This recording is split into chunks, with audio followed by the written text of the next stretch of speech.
A broke farmer found a World War II train buried under his wheat field. The army said it was empty and abandoned. But when he broke into the sealed cargo car at midnight, he discovered why armed guards had been watching his farm for 60 years. Billy Hayes was 72 years old and tired of being poor. 50 years of farming the same 200 acres in Kansas, and he still couldn't make ends meet. The bank was threatening to take his land. His truck was 20 years old. His wife Martha had died 3 years back, and Billy lived alone in a farmhouse that needed repairs he couldn't afford. He was ready to give up. Then his tractor fell through the ground. Billy was plowing the north field when the earth just opened up beneath him. The tractor dropped 6 feet before catching on something solid. Billy climbed out shaking, looked down into the hole and saw metal. Lots of metal. Railroad tracks. But that made no sense. There was no railroad anywhere near his property. Never had been. He called his grandson Tommy, who lived in town. Tommy was 25 and worked at the hardware store. Good kid, always helped Billy when he needed it. Tommy showed up with a ladder and a flashlight. They climbed down into the hole together. What they found made them both stop and stare. It wasn't just tracks. It was a whole train, buried maybe 10 feet underground, covered by decades of dirt and roots. A locomotive and 3 cargo cars, all painted dark green. Military green. "Grandpa, how did a train get buried under your field?" Tommy's voice echoed in the dirt tunnel the tractor had opened. Billy had no idea. He'd owned this land since 1975, bought it from Old Man Peterson, who'd farmed it since the 1940s. Nobody had ever mentioned a train. They walked alongside the buried locomotive, brushing dirt away from the metal. Billy found markings, U.S. Army, and a date, 1945. This train had been here for almost 80 years. The cargo cars were sealed tight. Big metal doors with heavy locks, all rusted shut. Tommy tried to peek through gaps in the metal but couldn't see anything inside. "We should call someone. The army, maybe. Tell them we found their train." Billy wasn't so sure about that. Something felt wrong. Trains didn't bury themselves. Someone had put this here on purpose, hidden it. And if it had been important enough to hide 80 years ago, maybe it was still important now. That night, Billy couldn't sleep. He kept thinking about the train, about what might be inside those sealed cargo cars, about why anyone would bury a whole train instead of just scrapping it after the war ended. Around midnight, he gave up on sleep, got dressed, grabbed his tools, and drove his truck out to the north field. He'd opened one of those cargo cars before morning came. The locks were old and rusted. Billy's bolt cutters made quick work of them. The door was harder. It hadn't moved in 80 years. But Billy was a farmer. He knew about stuck machinery and stubborn metal. He used a crowbar and all his strength. The door finally scraped open with a screech that made him wince. Billy aimed his flashlight inside. Then he just stood there, not believing what he was seeing. The cargo car was full of boxes, wooden crates stacked floor to ceiling, each one stamped with words, U.S. Army, top secret, do not open. Billy climbed inside, heart pounding. He used his crowbar to pry open the nearest crate. Inside, wrapped in old cloth, were gold bars. Real gold bars, heavy and gleaming in his flashlight beam. Each one stamped with an eagle and the words U.S. Treasury. Billy's hands shook as he unwrapped another one, and another. The whole crate was full of gold. He opened a second crate. More gold. A third crate. Same thing. Billy stopped counting after 20 crates. His math wasn't great, but he knew gold was worth a lot. This had to be millions, maybe tens of millions, sitting in a buried train under his worthless wheat field for 80 years. Before Billy could process what this meant, headlights appeared at the edge of his field. A black SUV driving across his land like it owned the place. Billy's first thought was to run. His second thought was that he was 72 and couldn't run far. He stayed in the cargo car and waited. 2 men got out of the SUV. Both wore suits despite the late hour. Both walked like they were used to people doing what they said. They stopped at the open cargo car. One of them aimed a flashlight at Billy. "Mr. Hayes, you need to come out of there right now." The voice was calm but not friendly. Billy climbed down slowly, his old knees protesting. "Who are you? How do you know my name?" "We're with the government, Mr. Hayes." The shorter man showed a badge too quickly for Billy to read. "We monitor this site. Have been for a long time. You've discovered something that's classified. We need you to step away and let us handle it." Billy looked back at the cargo car full of gold. "Handle it? That's my land. Whatever's buried here belongs to me." The taller man stepped forward. Actually, it doesn't. That train and its cargo are U.S. government property. Always have been. The fact that it's on your land doesn't change ownership. Before you find out what happens next, make sure to hit that subscribe button. We've got more amazing stories coming that you won't believe. Billy's temper flared. His whole life he'd followed rules, paid his taxes, did what he was told. And where had it gotten him? Broke and alone, about to lose his farm. Well, not this time. I found it. It's on my land. I'm not just handing it over. The two men looked at each other. Then the shorter one spoke. Mr. Hayes, let's not make this difficult. You're an old man. You live alone. Your grandson is your only family. You don't want trouble. The threat was clear enough. Billy felt his anger turn to fear. But he'd been scared before. Scared of losing Martha. Scared of the bank taking his farm. Being scared didn't change what was right. Get off my property. Billy said it as firmly as he could. The men didn't move. Finally, the taller one spoke. We'll be back tomorrow with proper authority. In the meantime, don't touch anything else. Don't tell anyone about this. And don't do anything stupid. They drove away, leaving Billy alone with the opened cargo car and a decision to make. He could do what they said. Keep quiet. Let them take the gold. Probably get nothing for his trouble. Or he could fight. Tell people what he'd found. Make enough noise that they couldn't just silence him and take everything. Billy pulled out his phone and called Tommy. His grandson answered, sleepy and confused. Grandpa? It's 1 a.m. What's wrong? Billy looked at the gold gleaming in his flashlight beam. Everything. And nothing. Tommy, I need you to come out here right now. Bring your camera. We're going to document everything before anyone can cover it up. Tommy arrived 20 minutes later. Billy showed him the gold. His grandson's eyes went wide. Grandpa, this is insane. Do you know what this is worth? Millions. Billy said it quietly. Maybe 25 million or more. And the government knows about it. They've been watching my farm. Watching this train. 2 men just threatened me to keep quiet. Tommy looked scared. Then we should keep quiet. These aren't people you mess with. They'll destroy you. Billy thought about that. Thought about Martha and how she'd always told him to stand up for himself. Thought about 50 years of barely surviving on this farm. Thought about dying poor with nothing to show for his life. No, this time I fight. Help me or don't, but I'm not backing down. Tommy was quiet for a long moment. Then he started taking pictures with his phone. Okay, Grandpa, let's document everything. But after this, we're calling a lawyer. A good one.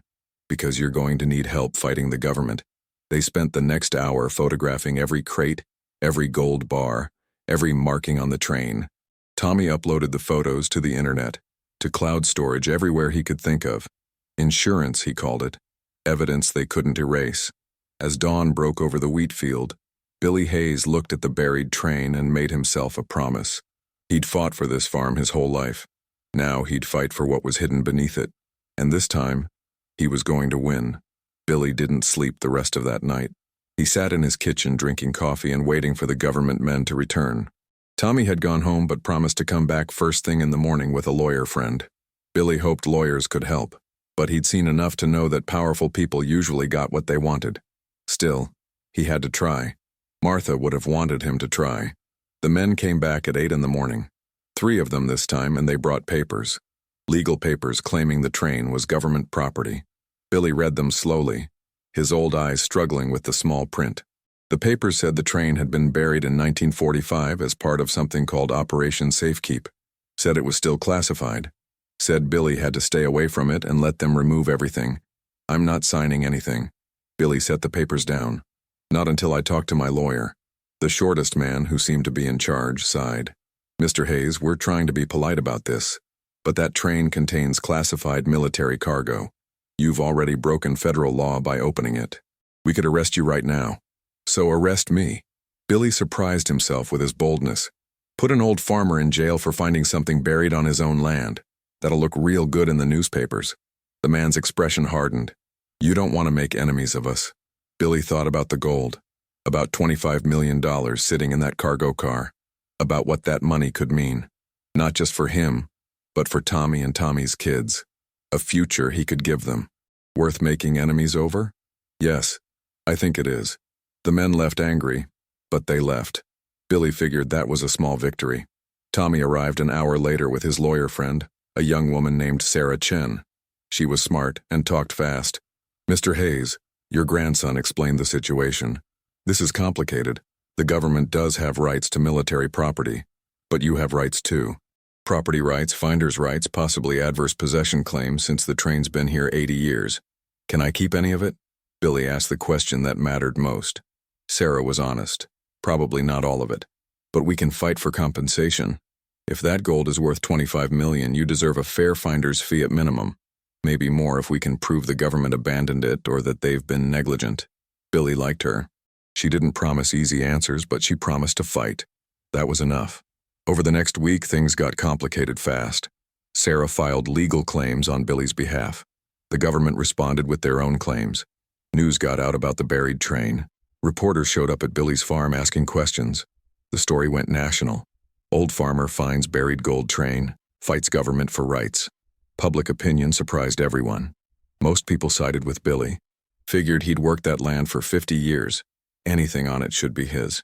The government looked bad trying to take gold from a poor farmer. Politicians started asking questions. Why was the gold buried there in the first place? Why hadn't it been recovered decades ago? What was Operation Safekeep? The Army didn't want to answer those questions. Sarah explained why. Mr. Hayes, I've been researching. That gold was supposed to go to Fort Knox in 1945. But something happened. Maybe they thought Fort Knox wasn't secure. Maybe Soviet spies were too close.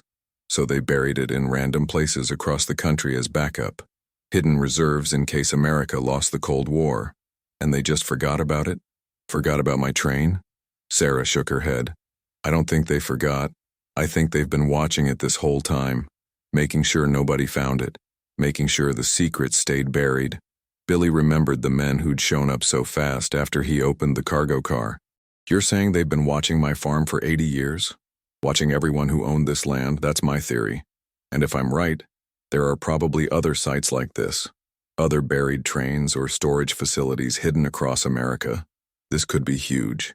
The story got bigger. Other farmers came forward saying they'd seen strange men watching their properties over the years. One man in Nebraska found old documents showing his land had been surveyed by the Army in 1945 for no clear reason. The government's story started falling apart. 3 weeks after finding the train, Billy got an offer. The government would pay him $5 million to settle, sign papers saying he'd found nothing, keep quiet about everything, and walk away with enough money to live comfortably forever. Tommy thought he should take it. Grandpa, $5 million is more money than we've ever dreamed of. You could fix up the farm, buy new equipment, live easy the rest of your life. Billy was tempted, but $5 million out of $25 million felt wrong, felt like letting them win. And Martha's voice in his head kept saying the same thing. Stand up for yourself, don't back down when you're right. He turned down the offer. Sarah was proud. That took courage, Mr. Hayes, but you need to know the government will fight harder now. They don't like losing. She was right. Within days, Billy's farm was inspected for every possible violation. Building codes, environmental regulations, tax issues. Suddenly, everything was a problem. It was harassment, and everyone knew it. But it was legal harassment. Then Tommy got called in for an audit. His taxes from 5 years back were being questioned. The message was clear. Cooperate or everyone Billy loved would suffer. Billy almost gave in. Almost called Sarah and told her to accept whatever deal she could get. But then something unexpected happened. Other farmers started calling, not just in Kansas, but across the country. Farmers who'd had strange experiences on their land, who'd found odd metal buried deep, who'd been warned to keep quiet by government men. They wanted to help Billy fight, wanted to know what was buried on their land too. If you're enjoying this story and want to hear how it ends, don't forget to smash that like button and share this with your friends. A movement formed. Farmers' rights groups, transparency advocates, even some military veterans who thought the government had hidden too many secrets for too long. Billy became a symbol, not because he wanted to, but because his fight mattered to people. The government's next offer was $10 million. Billy was 82 years old and exhausted. His health wasn't great. The stress was wearing him down. $10 million would set up Tommy's family forever, give them security he'd never had. But it still wasn't fair. The gold was worth $25 million, and it had been sitting under his land for 80 years. He was owed more than 40%. He said no again. Sarah warned him. Mr. Hayes, I think this is as high as they'll go. If you reject this, we might end up in court for years. You might not live to see the end of it. Billy knew she was right, but he'd made a decision. This wasn't about him anymore. It was about all the farmers who'd been watched and intimidated, about government secrets buried on private land, about standing up when it would be easier to back down. If I die fighting, at least I die standing. That's worth more than money. The case went to federal court. It took 8 months. Billy's health got worse. His heart was giving out. Doctors said the stress was killing him. Tommy begged him to settle. "Grandpa, please, the money doesn't matter. I can't lose you." Billy held his grandson's hand. "You won't lose me, boy. I'm just old. But when I go, I want to go knowing I didn't cave, knowing I fought for what was right. Even if I lose, I fought. That means something." The judge's ruling came on a cold March morning. Billy sat in the courtroom, oxygen tank beside him, and listened. The judge said the government had the right to reclaim the gold. But the judge also said Billy deserved compensation for finding it, and for the decades his land had been used without his knowledge.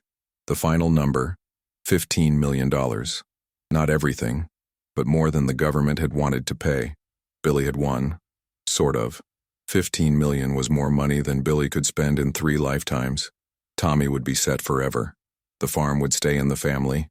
And most importantly, Billy had fought and not backed down. That mattered to him more than the amount. Billy Hayes died 6 months after the settlement. His heart finally gave out, but he went peacefully in his sleep.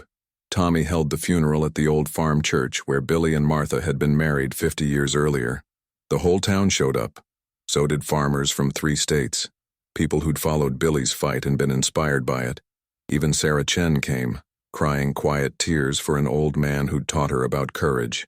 Tommy inherited everything. The farm, the settlement money, and Billy's stubbornness. He used part of the money to fix up the farmhouse like Billy had always wanted, bought new equipment, paid off every debt, set up college funds for his kids. But Tommy did something else too, something he thought his grandfather would approve of. He started a foundation, the Billy Hayes Farmers' Rights Foundation. Its purpose was simple: help other farmers fight when the government tried to push them around, provide legal help, public support, whatever was needed. The foundation found its first case within a month. A farmer in Nebraska named Robert Chen had discovered something buried on his land. Not gold, but old military equipment, trucks and weapons sealed in underground bunkers. The government wanted it back and wasn't offering compensation. Robert called the foundation. Tommy sent Sarah Chen to help. The case made news. People remembered Billy's fight and rallied behind Robert. The government settled quickly this time, paying fair value. Word spread. More farmers came forward with buried secrets on their land. Ammunition dumps in Montana, supply caches in Oklahoma, even a buried aircraft in Oregon. The pattern became clear. During World War II and the Cold War, the government had hidden military assets all across rural America, buried them on private land and hoped they'd stay hidden forever. But secrets don't stay buried. Not when people start looking. Over the next 5 years, the foundation helped 43 farmers. Some cases were small, some involved millions. But every case established the same principle. If the government used your land without permission, you deserved compensation. It was Billy's legacy, more important than the money he'd left behind. Tommy kept the farm running but spent most of his time on foundation work. His kids grew up hearing stories about their great-grandfather, about the stubborn old farmer who'd fought the government and won, about standing up for yourself even when it was hard. The gold train itself became part of history. The government removed everything, but they couldn't remove the story. Documentaries were made. Books were written. Billy Hayes became famous after death in a way he'd never wanted during life. But the fame served a purpose. It kept the story alive, kept people asking questions about government secrets and property rights. 10 years after Billy found the train, Tommy was at the farmhouse when he got a strange call. The man on the phone said his name was James Peterson, said he was 94 years old and dying, said he needed to talk about the train. Tommy drove to the nursing home where James Peterson lived. The old man was thin and weak, but his mind was sharp. "Son," he said to Tommy, "I need to tell you something about your grandfather's land.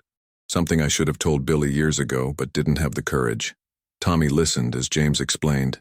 Back in 1945, James had been a young soldier, 20 years old, stationed at Fort Riley. He'd been part of a unit given special orders: transport gold from a train to a secret burial site. Keep quiet about it forever. The site had been on Peterson land, James's father's farm. The Army had chosen it because it was remote, and the family could be trusted. They'd buried the train in the North Field, covered it up, and James's father had promised never to tell anyone. He'd kept that promise until he died in 1974. Then James had inherited the farm. He'd kept the secret too, but farming wasn't for him. He'd sold the land to Billy Hayes in 1975 and moved to town, moved away from the secret buried in his family's field. I should have told Billy when he bought it. James's old eyes were wet. Should have warned him what was down there. But I was scared. The Army had made it clear we were never to speak about it, so I stayed quiet and let Billy buy land with a buried train he knew nothing about. That was wrong of me. Tommy didn't know what to say. James kept talking. After Billy found the train, I watched the news, saw him fighting the government, felt guilty every day, but I was too much of a coward to come forward. Now I'm dying, and I need to clear my conscience. Tell you the truth about that gold. What truth? Tommy leaned forward. James took a breath.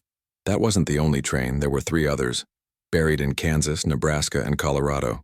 Same operation, same gold, same secrecy. The government knows where they are. They've been watching all 4 sites for 80 years. Your grandfather found one. But 3 more are still out there. Tommy's mind raced. 3 more buried trains full of gold? That's worth $100 million. Maybe more. Are you sure? James nodded. I was there for all 4 burials. Helped dig the holes. I remember the families they used. Regular farmers who got paid to keep quiet and never tell.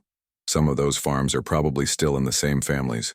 Others got sold like mine did. But the trains are still down there. The government hopes nobody ever finds them. Tommy asked for the locations. James gave him what he remembered. Names of counties, descriptions of landmarks. It wasn't exact, but it was enough to start searching. James died 2 weeks later. Tommy went to the funeral and thanked him for finally telling the truth. Then Tommy made a decision. The 3 other trains belonged to whoever owned the land above them. Tommy had no legal claim, but he knew what Billy would have wanted. He used the foundation to track down the current landowners. All 3 were farmers. All 3 were struggling. He told them what might be buried on their property, helped them organize searches. Within 6 months, all 3 trains were found. The government tried to keep it quiet, but the story was too big. 4 buried gold trains, $100 million in total value, hidden for 80 years on private land. The scandal was massive. Congressional hearings were held. Laws were changed. A program was created to search for other buried military assets and compensate landowners fairly. The 3 farmers who found the new trains all got settlements. Not as much as Billy had fought for, but fair amounts. They all donated part of their settlements to Billy's foundation. Said it was right to honor the man who'd started the fight. Tommy expanded the foundation's work. Now they didn't just help farmers fight legal battles. They helped search for buried secrets. Used ground-penetrating radar and historical records to identify sites where the government might have hidden things. It became a movement, a national effort to uncover Cold War secrets and fairly compensate the people affected. By the time Tommy was 50, the foundation had found 17 buried sites, helped dozens of families, changed laws in 4 states, and kept Billy Hayes' name alive. His great-grandfather's stubborn fight had sparked something bigger than anyone expected. Tommy's own kids got involved in the work. Billy's great-grandchildren, carrying on his legacy. They grew up knowing that standing up for yourself mattered, that one person could make a difference if they refused to back down. The farm was still in the family, still growing wheat on the same fields Billy had worked for 50 years. But now it was also a symbol, the place where everything had started, where one old farmer had said no to the government and changed the rules for everyone. Sometimes Tommy would walk out to the north field where the train had been buried. The hole was long filled in. The wheat grew thick and green. You'd never know anything had ever been hidden there. But Tommy knew. He'd remember Billy standing in that field, tired and poor and angry, making the choice to fight, making the choice that mattered. That was Billy's real legacy. Not the money, not even the legal victories, but the example he'd set, the proof that ordinary people could stand up to power and win, could fight for what was right even when it cost them, could change things just by refusing to back down. Every farmer who found buried secrets on their land, every family who got compensation instead of threats, Every person who stood up to government overreach. They were all part of Billy's legacy. All proof that his fight had mattered. 20 years after Billy found the train, Tommy Hayes was 60 years old and thinking about retirement. The foundation ran smoothly now with a staff of 15. His kids were grown. His grandchildren were starting to ask questions about the famous great-great-grandfather they'd never met. Tommy was ready to step back, let the younger generation take over. But first he had one more thing to do, one more secret to uncover. It had started with a letter, an anonymous letter addressed to the foundation. No return address, no signature, just typed words on plain paper. The letter claimed there was a fifth train, not buried in a field like the others, but hidden in a cave system in Colorado. The letter gave specific coordinates and a warning. This one is different.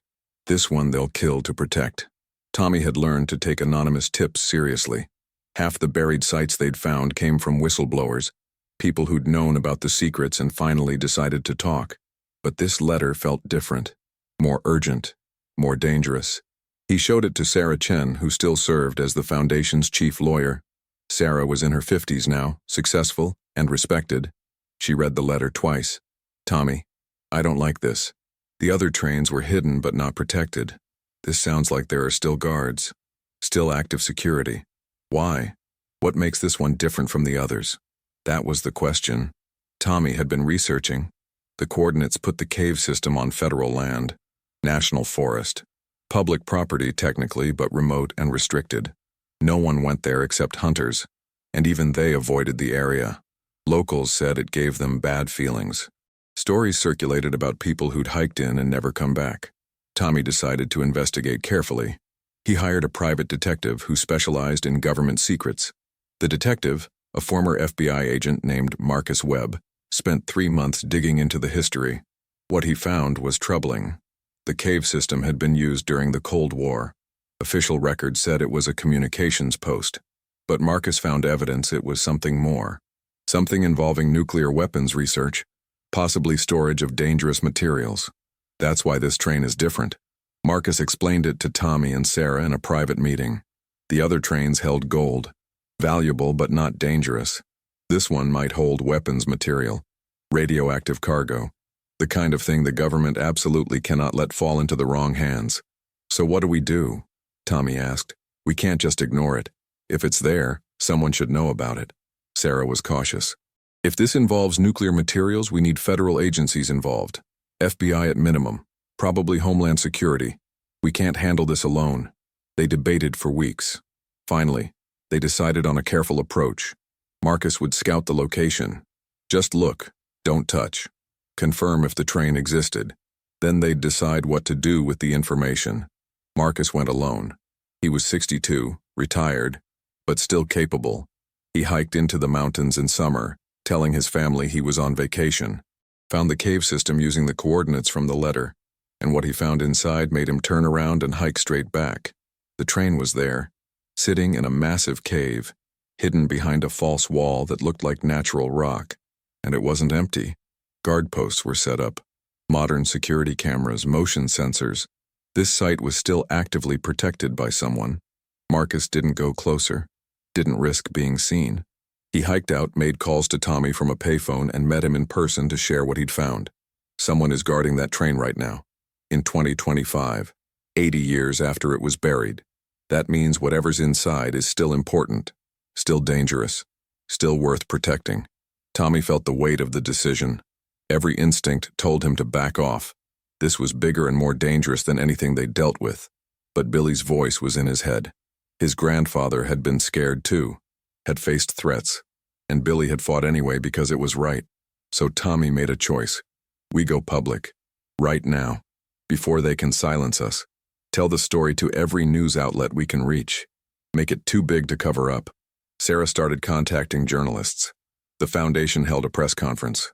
Tommy told the story of the fifth train, showed the anonymous letter, shared Marcus's findings. The media exploded with speculation. Government officials denied everything, called it conspiracy theory. But the story wouldn't die. Too many people remembered the 4 gold trains, remembered Billy's fight. The public pressure grew. Finally, 2 months after Tommy's press conference, The government admitted the cave site existed. Yes, there's a train there. Yes, it's under guard. But it's not what you think. The official story was simple. The train held old nuclear waste, radioactive materials from early weapons testing. Too dangerous to move, so it had been sealed in the cave and monitored for decades. The public had never been told because there was no danger, as long as the site remained sealed. It was a neat story. Made sense. Explained the security and secrecy. Before we reveal what really happened, make sure you're subscribed so you don't miss the ending of this incredible story. Tommy didn't believe it. Neither did Sarah or Marcus. Nuclear waste could be moved, could be stored at proper facilities. Why guard it in a remote cave for 80 years? There was more to this. They pushed harder, filed Freedom of Information requests, got lawyers involved, and slowly, pieces of truth emerged. The train didn't just hold nuclear waste. It held early atomic bombs, 3 of them. Prototypes from the Manhattan Project that had never been used. Too unstable to detonate safely, too dangerous to transport. So they'd been sealed in the cave and guarded. Forgotten by everyone except the small unit tasked with watching them. For 8 decades, a secret military unit had guarded those bombs. Soldiers rotated through, serving 2-year assignments. Never told the full truth. They thought they were protecting nuclear waste. Didn't know they were sitting on functional atomic weapons. The revelation was explosive. Congress launched investigations. How had this been kept secret? Who authorized it? What other weapons might be hidden around the country? Tommy testified before Congress, told Billy's story, explained how one farmer's fight had led to uncovering not just gold trains, but forgotten nuclear weapons. The implications were staggering. The government was forced to act. The bombs were carefully removed from the cave, transported to proper storage facilities. The guard unit was disbanded, and new laws were passed requiring disclosure of all Cold War-era weapons storage sites. It was the biggest victory of Tommy's life, bigger than the gold trains. This was about public safety, about the right of Americans to know what was hidden on their land. The Foundation's work expanded internationally. Other countries had buried secrets too. Tommy was invited to speak around the world about transparency and property rights. Billy Hayes became known globally as the farmer who'd challenged government secrecy and won. But Tommy never forgot that it had started small. One old man finding a train. One decision to fight instead of surrender. One stubborn refusal to accept what he was told. That's what changed everything. By the time Tommy finally retired at 65, the foundation had become an institution. His daughter took over as director. His grandchildren worked as investigators and lawyers. The Hayes family had made Billy's fight their life's work, and the world was better for it. Safer, more transparent, more fair. Tommy spent his retirement on the old farm, still growing wheat, still walking the north field where Billy had fallen through the ground and started everything. Visitors came sometimes, journalists writing retrospectives, students studying the case. They all wanted to know the same thing. What made Billy Hayes special? Why did he fight when others would have backed down? Tommy's answer was always the same. Billy wasn't special. He was just a farmer who got tired of being pushed around, who decided one day that enough was enough, that his land and his rights mattered. Anyone could have done what he did. Most people just don't, because fighting is hard and scary, but it's always worth it. That was the lesson Tommy taught his grandchildren. The lesson Billy had taught him. Stand up when it matters. Fight when you're right. Don't back down just because the other side is bigger and stronger. Sometimes you win, sometimes you lose, but you always walk away knowing you did the right thing, and that matters more than anything. The wheat still grew in the north field. The farm still fed families, and somewhere, Tommy believed, Billy and Martha were watching, proud of what their fight had grown into, proud that their stubbornness had changed the world. 30 years after Billy found the train, the story had become legend. Books were written, a movie was made, though Tommy thought they got Billy's character all wrong, made him too heroic when really he'd just been a tired old man who got mad. Schools taught the case as an example of civil rights and government accountability. The Billy Hayes Farmers' Rights Foundation had offices in 12 states and had helped over 200 families. But the most important legacy was simpler. Farmers across America knew they had rights, knew they could fight back when pushed, knew that one person standing up could make a difference. That changed everything. Tommy was 80 years old now, the same age Billy had been when he died. His health was failing. Heart problems like his grandfather. But Tommy was at peace. He'd done what Billy had asked, kept fighting, kept the legacy alive, made sure that stubborn old farmer's sacrifice meant something. His granddaughter, Emma Hayes, ran the foundation now. She was 35, smart as a whip, and tougher than both Billy and Tommy combined. She'd grown up on stories of the buried train, made it her life's work to continue what her great-great-grandfather started. Under Emma's leadership, the foundation expanded its focus. Not just buried military secrets anymore. Anytime government overreach threatened farmers, ranchers, or rural families, the foundation got involved. Land seizures, eminent domain abuse, environmental regulations that destroyed livelihoods. Emma fought it all with the same stubborn determination Billy had shown. The foundation had real power now. Politicians knew that challenging it meant facing public backlash. Billy's story resonated too deeply with too many Americans. The image of an old farmer standing up to government suited was powerful. It represented something people believed in. The little guy fighting the system and winning. That story never got old. Tommy's final act came when he was 82, bedridden but still sharp. A farmer in Wyoming had found something buried on his ranch. Not gold or weapons this time. Documents. Thousands of pages of classified papers from the 1960s, detailing government experiments on American citizens.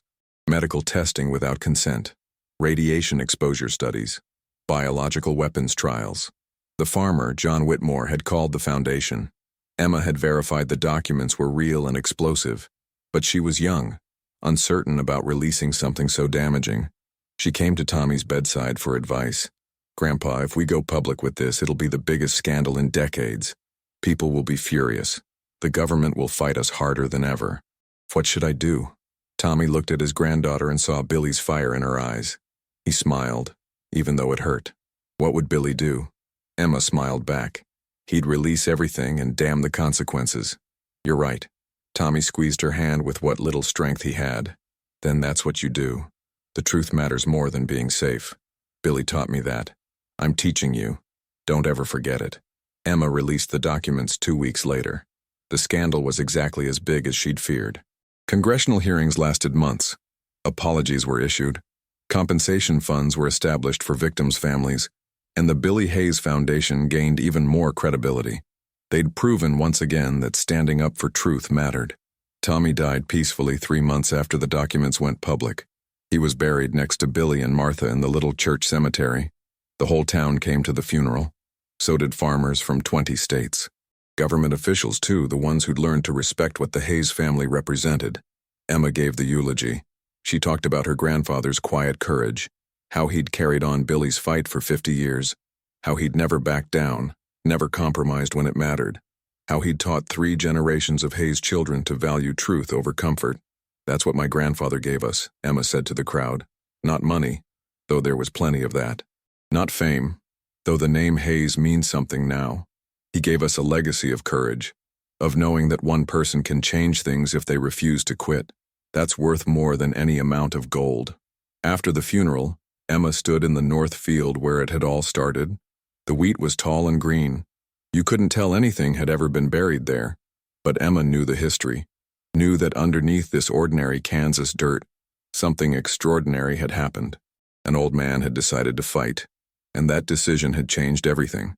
She thought about the 5 trains, about the $400 million in gold that had been found and fairly compensated, about the nuclear weapons that had been discovered and safely removed, about the families helped by the foundation, about the laws changed, about the government made more accountable.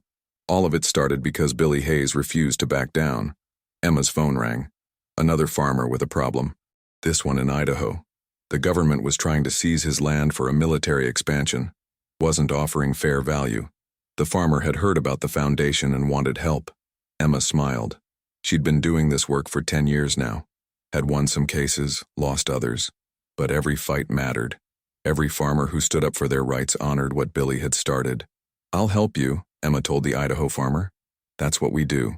We fight when it matters. We don't back down. Just like my great-great-grandfather taught us." She hung up and looked back at the wheat field. Somewhere, she believed, Billy was watching, proud of what his stubborn fight had grown into, proud that his family kept the promise to never stop standing up for what was right. The foundation would continue after Emma. Her own children were already learning about Billy, learning that ordinary people could do extraordinary things if they had courage, that you didn't need to be special or powerful to make a difference. You just needed to care enough to fight. That was Billy Hayes's real treasure. Not the 15 million he'd won, not the gold in the buried train, but the legacy of courage he'd left behind. The proof that standing up mattered, that one person could change the world by simply refusing to accept what they were told, by fighting when others would have given up, by caring about what was right more than what was easy. The wheat grew tall in the Kansas field. The farm stayed in the family. And Billy's story lived on, inspiring new generations to stand up and fight. Not because it was easy, not because success was guaranteed, but because it was right. And sometimes, that was reason enough. Years later, a young farmer in Ohio found something buried on his land, something military, something the government wanted back. He called the Billy Hayes Foundation. Emma's daughter answered the phone. The cycle continued. The fight went on. And somewhere in a little cemetery in Kansas, Billy Hayes rested peacefully. His work was done, but his legacy lived forever.